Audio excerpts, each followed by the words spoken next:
Bon, ou salut les potes. J'espère que l'article précédent vous a plu et que celui-ci va vous plaire tout autant. Alors comme d'hab, je fais des commentaires tout autour. Voilà, c'est la première fois que je les lis. C'est la règle du jeu de cette émission. C'est de ne pas lire les articles avant. Bien sûr, je regarde un petit peu si ça m'intéresse. Je survole quoi. Si ça peut apporter quelque chose et si je peux arriver à commenter autour. Si j'ai quelque chose à dire ou d'intéressant ou pas. Voilà, donc là c'est, je rappelle, les universités face à cet intégrisme qu'elles ne sauraient voir. Voilà, donc là c'est pas vraiment sur le contenu universitaire je crois, c'est plus par rapport à comment se passe la relation entre les élèves. Ouais, il me semble que c'est plus ça. Mais ce qui peut jouer bien sûr sur l'apprentissage du contenu de l'université. Allez, c'est parti. Depuis les propos de M. Blanquer sur l'islamo-gauchisme, dans les établissements d'enseignement supérieur, de nombreux articles et tribunes sont parus soit pour contester cette présence, soit au contraire pour la dénoncer. Pour les non-initiés, ces débats s'apparentent à des joutes intellectuelles cryptées, avec leur litanie de néologisme et d'anglicisme, multiculturalisme, études décoloniales, studies, et leurs conflits de chapelle où des chercheurs sont cités comme s'ils étaient connus de tous. Le résultat donne l'impression d'une cacophonie entre universitaires égocentriques absolument hors sol et totalement indécidable. Cette effervescence masque l'essentiel. L'intégrisme religieux s'exprime aujourd'hui à l'université de façon terre à terre, par des manifestations à bas bruit, des événements ordinaires, des actes concrets compréhensibles par tous les citoyens, à la différence des controverses de spécialistes. Ce qui est vrai, les controverses de spécialistes sont par définition accessibles aux spécialistes ou ceux qui tendent à la spécialité. Ce que l'enseignement secondaire a commencé à connaître il y a quelques années contamine désormais, sans surprise, les établissements d'enseignement supérieur. Voici quelques-uns de ces faits quotidiens, autant de situations que nous avons vécues directement au cours de nos activités d'enseignement à Lille ou rencontrées au titre de responsabilité exercée en tant que doyen d'une faculté de l'Est parisien. Alors on va voir, moi qui suis allé à la fac pendant 3 ans, j'ai absolument jamais remarqué quelque chose. J'ai des potes, des amis qui ont le voile, qui sont voilés. J'ai jamais remarqué d'intégrisme par rapport à elles, enfin à part certaines qui veulent pas te serrer la main. Mais honnêtement, tu leur fais coucou, elles sont très souriantes. Enfin, il n'y a pas de... C'est une règle... C'est vrai que c'est pas une règle française, ça je dois le dire. Mais avant, est-ce que nous, on serrait la main? C'est à partir de quand ça a commencé? T'as toujours des règles qui changent dans une société. Là, c'est vrai qu'on va dire que c'est une autre règle qui arrive par-dessus une règle commune. Donc c'est une règle, on va dire, étrangère qui arrive sur une règle commune, française, donc nationale. Culturellement admise, culturellement et collectivement transformée, on va dire. Donc ça peut effectivement choquer certaines personnes. Moi honnêtement ça ne me dérange pas à titre personnel. Après à titre de pensée politique, je trouve toujours ça intéressant qu'il y ait des règles communes et de voir quelles sont les limites des règles communautaires qui peuvent ou pas s'intégrer dans les règles communes. Enfin qu'est-ce qui se passe, quelles sont les possibilités d'échappatoire, quelles sont les possibilités de solutions, est-ce qu'il n'y en a pas des solutions communes ou est-ce que c'est forcément l'un qui doit se taire par rapport à l'autre. Voilà. Ces questions m'intéressent en tant que penseur entre guillemets politique. Voilà. Alors les salles de prière. Dans les cas peut-être les moins graves, il peut s'agir d'accommodements raisonnables que l'enseignant s'impose à lui-même, mais qui donnent naissance à des exigences plus grandes. Donc là, s'impose à lui-même, ça veut dire que c'est dans sa tête plus ou moins, donc c'est quelque chose de pas ou peu visible. Donc peut-être qu'un enseignant se pose des questions qu'on ne sait pas et qu'on ne peut pas savoir par définition vu qu'il se les pose tout seul. Pour exemple, un enseignant qui, par souci de bonne volonté, avait pris soin de vérifier que l'examen de son cours ne coïncidait pas avec le premier jour du Ramadan, s'est vu demander de changer cette date alors qu'il était entre-temps parti en déplacement professionnel parce que le Ramadan devait finalement débuter un autre jour annoncé très tardivement. Voilà. Donc là, on voit un petit peu l'intrication d'une pratique communautaire sur une pratique universitaire laïque française, on va dire. Donc est-ce que c'est bien, est-ce que c'est mal? Ça, c'est à vous de voir. Ce qui était un gage de bienveillance devient un dû, une mise en demeure à laquelle l'enseignant doit céder. Moi, j'avoue que je trouve ça bizarre. Pour moi, ça ne devrait pas forcément être le cas. Enfin, ça devrait même pas être le cas. Le Ramadan, c'est ta religion, donc ça reste dans ta vie personnelle. Tu n'as pas à imposer l'université. C'est à toi de régler ce problème comme tu peux, quoi. Malheureusement ou heureusement, mais bon. Des fois, il y a des lois collectives qui dépassent les lois individuelles, communautaires. Moi, je trouve ça pas trop mal à titre personnel, honnêtement, même si ça me dérange pas dans le rapport personnel que j'ai aux gens, ce qui est différent. Mais en tant que penseur politique, ouais, je dirais que je suis plutôt d'accord, et à titre personnel, je suis plutôt d'accord aussi. Mais c'est dans le rapport aux autres, comme je dis, où je m'en bats un peu les couilles, quoi. Mais il peut s'agir aussi d'enseignants sommés de renoncer à des chapitres du cours. La théorie de l'évolution, par exemple, alors là, je suis totalement pas d'accord. On enseigne la théorie de l'évolution, point, à la ligne, ou à des auteurs parce que juifs vous considérez tel, ça c'est pareil, si ça arrive c'est très grave, et qui diront, enfin très grave, ça fait un peu moral de dire ça, mais je suis vraiment pas d'accord, quoi, que ça soit juif ou pas juif. Enfin, je me demande si c'est vraiment le cas. Ils disent que oui, mais est-ce que c'est marginal, je sais pas trop. Mais si ça arrive, ça devrait pas arriver, et on devrait défendre les profs pour qu'ils puissent enseigner la théorie de l'évolution comme ils doivent l'enseigner. Et qu'ils puissent utiliser des auteurs juifs s'ils ont à utiliser des auteurs juifs. Point. Sur ça, par contre, là, je suis pas d'accord du tout. Ce n'est pas grave, je préfère ne pas insister. Si, c'est grave quand même. Hein. Ce sont donc des revendications d'étudiants qui, parce que formulées avec véhémence, conduisent à modifier le contenu des enseignants. Formulées avec véhémence ? Non mais attends. Ça, par contre, c'est non, ça. Il n'y a pas de formulation de véhémence en tant qu'étudiant. J'ai jamais dit un truc, moi, véhément par rapport à la prof de qu'est-ce qu'il devait enseigner ou pas. Non, mais ça n'existe pas, ça. Monsieur. L'intérêt pédagogique ou intellectuel est sacrifié face à des protestations idéologiques infondées émanant d'une minorité. Sachant que j'aurais beaucoup de critiques à faire à l'enseignement universitaire, au contenu, au contenant. Enfin, les deux, que ce soit la forme ou le fond. Mais déjà, tu dis pas de manière véhémente et t'imposes pas des trucs, quoi. Si tout le monde devait imposer ses façons de voir, ce serait le gros bordel, quoi. La société n'est pas organisée pour que chacun puisse avoir sa part de voix dans le processus. C'est pas comme ça qu'il marche. Donc, faudrait carrément changer la structure pour que la structure s'adapte effectivement à ces changements individuels, communautaires, pourquoi pas. Mais la société française dans son ensemble n'est pas du tout construite comme ça. Donc, c'est pas la peine d'essayer dans ce sens-là. C'est presque contre-productif, faut le faire peut-être d'une autre manière. Autre exemple, une enseignante qui souhaite se rendre aux toilettes et en est violemment chassée par des personnes pratiquant des ablutions. Ok, ça c'est pas cool du tout. Et qui n'hésite pas à lever la main sur elle. Ouais mais non mais là, d'accord, ok, violence en plus. Lorsqu'elle s'en émeut auprès d'un collègue, il lui rétorque qu'il n'y a rien à faire. Comment ça, il n'y a rien à faire? Bien sûr que si, qu'il faut faire des trucs. Certes, il y a des toilettes dans d'autres bâtiments, dans un registre similaire. Lorsque des salles de prière clandestines sont signalées, avec tapis, vêtements, ouvrages, il faudra convaincre de la nécessité de la demande démantelée alors qu'elle bloque les issues de secours. Ok. Bon, s'il y a le feu, c'est râpé.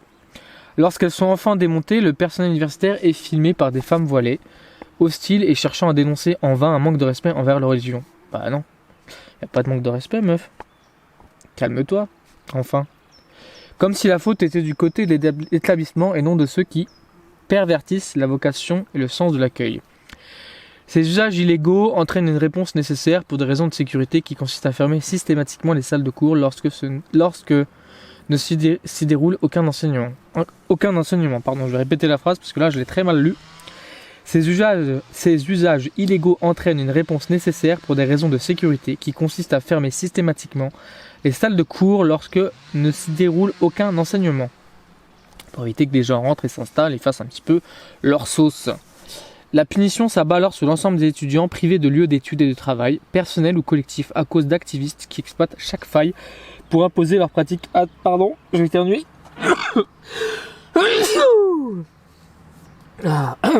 Excusez-moi. À cause d'activistes qui exploitent chaque faille pour imposer leurs pratiques antagonistes avec le droit et l'esprit universitaire. J'espère que vous entendez pas trop, mais il y a quelqu'un qui tousse son herbe là pas loin. Oui, bah ça c'est inadmissible, on va pas se le cacher. Enfin moi à la fac j'ai jamais entendu parler de ça. Bah si, il y a eu des migrants à un moment par rapport à trêve hivernale. Enfin, ils étaient dans une salle, mais c'était pas par rapport religieux, c'est du fait sinon ils étaient dehors quoi. Ils dormaient dehors dans le froid hivernal français qu'ils connaissaient pas bien non plus certainement. Entrisme insistant. Cet échantillon illustre la difficulté de combattre un entrisme insistant. Une des raisons de la complexité de cette lutte est que beaucoup d'universitaires taisent ou minimisent ces incidents.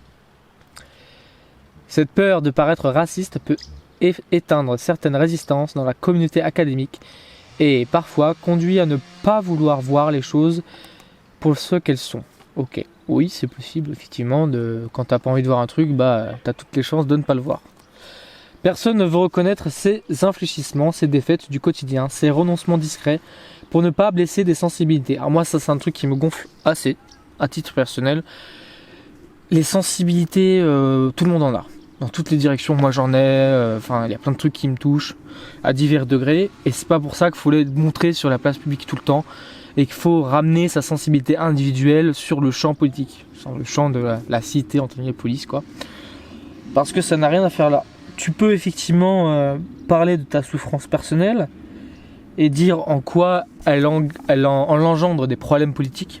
Tu peux en parler, évidemment, parce qu'on la politique, la politique au sens large, le politique peut s'occuper effectivement des problèmes de ce type-là, mais tu fais pas du sentimentaliste. Voilà, tu dis pas j'ai mal, aidez-moi. La société n'est pas un psy en fait.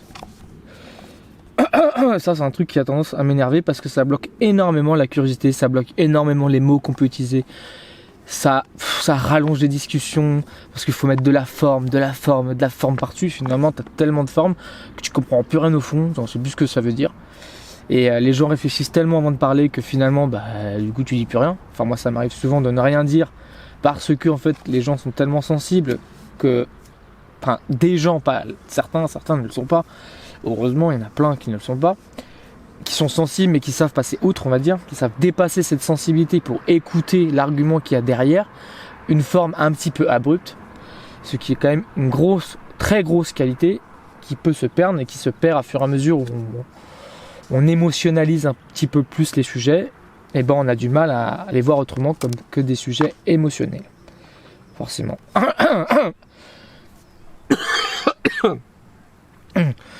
Personne ne veut reconnaître, j'ai déjà lu, tout cela n'apparaît dans aucune statistique. Le coup de force paie, littéralement. Ainsi, des doctorantes recrutées par l'université pour assurer des enseignements refusant d'ôter leur voile islamique en cours, alors même qu'elles avaient été dûment averties de cette obligation réglementaire de respect de la neutralité du service public. Alors moi, j'avoue que sur le service public, à titre personnel, pour moi, il ne devrait pas y avoir de démonstration de religion. Dans le privé, vous faites ce que vous voulez, mais dans le personnel, dans le public, j'estime que justement ça doit être neutre pour justement éviter tout ce qui est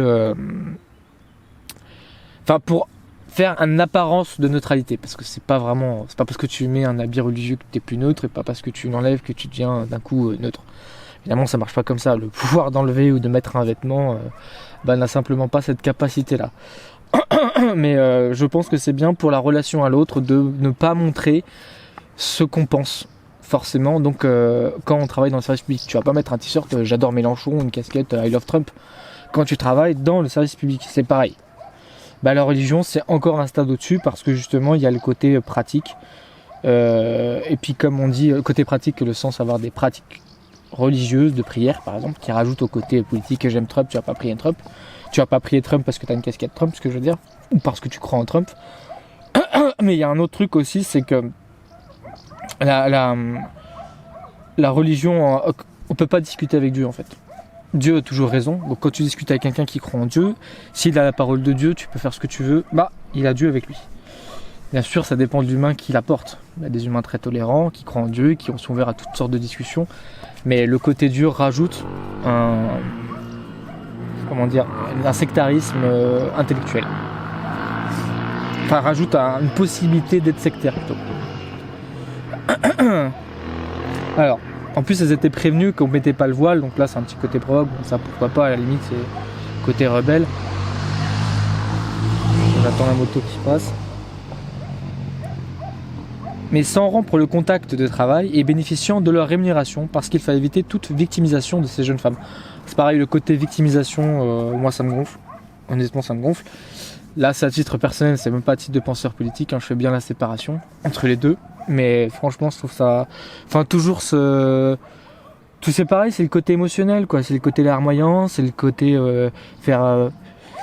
émouvoir dans les chaumières, quoi.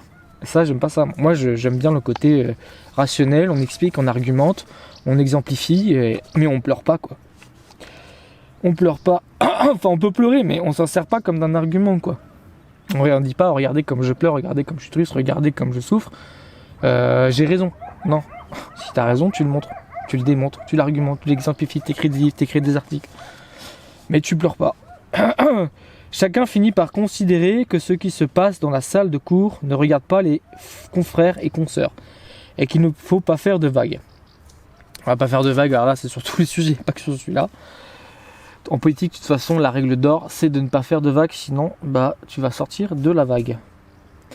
La crainte suprême étant de faire le jeu de l'extrême droite, cette peur de paraître raciste peut éteindre certaines résistances de la communauté académique et parfois conduit à ne pas vouloir voir les choses pour ce qu'elles sont. Oui, c'est vrai que l'accusation de racisme et de fascisme, c'est pareil, c'est assez facile. Maintenant, bon, ça perd un petit peu de sa force à force de l'utiliser, mais ça reste quand même assez prégnant d'avoir peur de se faire traiter de raciste ou de se faire traiter de fasciste. Une telle accusation infamante a par exemple été proférée à l'encontre d'un enseignant en sport qui entendait appliquer les règles de sécurité de la Fédération nationale et empêcher 2 étudiantes de participer à un cours de boxe à la tête couverte. Et quand la référente racisme et antisémitisme de l'université tente d'en expliquer aux étudiantes que cette règle est là pour les protéger face au risque encouru durant les combats, elle essuie le même grief infondé raciste. Bon, par contre, le grief là, c'est de la merde. Cette accusation, c'est encore un truc moral, c'est un jugement moral, c'est pas un jugement rationnel. On s'en bat les couilles, frère. On s'en bat les couilles. Le plus triste, c'est qu'en parallèle, d'autres étudiants venant des mêmes tours, des mêmes cités voisines, souhaitent travailler et réussir leurs études. Comment pourrait-il en être autrement quand une étudiante se voit abordée sur le campus par un groupe de condisciples menaçants qui lui demandent pourquoi elle n'est pas voilée, pourquoi elle ne respecte pas le ramadan. Alors là par contre on les vire instantanément ces gens. Non, ça ne va pas monsieur, c'est le délit de faciès au nom de la religion. Ok, très spécial. Là, c'est vraiment une pratique très communautaire qui devrait être totalement interdite et qui surtout devrait être réprimandée. C'est le délit de faciès au nom de la religion. Elle n'échappe à leur pression que grâce à l'aide de ses camarades intervenus après avoir remarqué son encerclement. Ah ouais, putain, il l'encerclait carrément. Ok. Ces étudiants investis et travailleurs en veulent aussi aux enseignants à l'université de ne pas sanctionner les pratiques séparatistes irrespectueuses. Ouais, ça c'est vrai que c'est pas... Bon, quand il y a un problème comme ça, il faut le sanctionner pour que ça n'arrive plus. Hein. Sinon, s'il n'y a pas de sanction, ça va arriver. S'il n'y a pas de coup de bâton, ça recommence. Logique. Logique humaine qu'on peut regretter, mais qui néanmoins existe dans l'anthropologie humaine. Ils savent à quoi cela mène. Faut-il rappeler que parmi les jeunes Français ayant rejoint Daesh, il n'y avait pas que les illettrés mais aussi des diplômés de l'université. Nier la réalité ne la fait pas disparaître. Oui, c'est sûr que le réel existe indépendamment de sa perception. Pris isolément, tous ces incidents n'ont aucune gravité. Cumulés, c'est autre chose. De multiples cultures partagées, c'est une richesse. Une culture imposée, c'est une violence. L'université française ne doit pas s'infliger cette violence en laissant se développer des espaces hostiles à la laïcité, à l'universalisme, à l'humanisme. Il faut comprendre que l'on peut être de gauche pour la réduction des inégalités. Il faut comprendre que l'on peut être de gauche. Putain, je suis enrhumé en plus. Pas facile. Il faut comprendre que l'on peut être de gauche pour la réduction des inégalités sociales et économiques sans renoncer à ses valeurs et sans sombrer dans la complaisance avec ceux qui veulent détruire la République, sa culture et ses principes. Pour toutes ces raisons réelles, concrètes, incontestables, l'angélisme des universitaires n'est pas une erreur, mais une faute. Bon, article intéressant, hein. J'ai trouvé sympa. Je sais pas ce que vous en pensez, si ça vous dit, dites-le moi en commentaire ou par un pouce bleu. Et un abonnement et une cloche, c'est toujours plaisir. Mais dans quelle proportion ces événements arrivent, c'est vrai que c'est toujours difficile de savoir. Moi, je n'ai absolument rien vu de tel dans ma fac à Lyon 2, j'en ai jamais entendu parler. Peut-être que ça existait, je ne sais pas.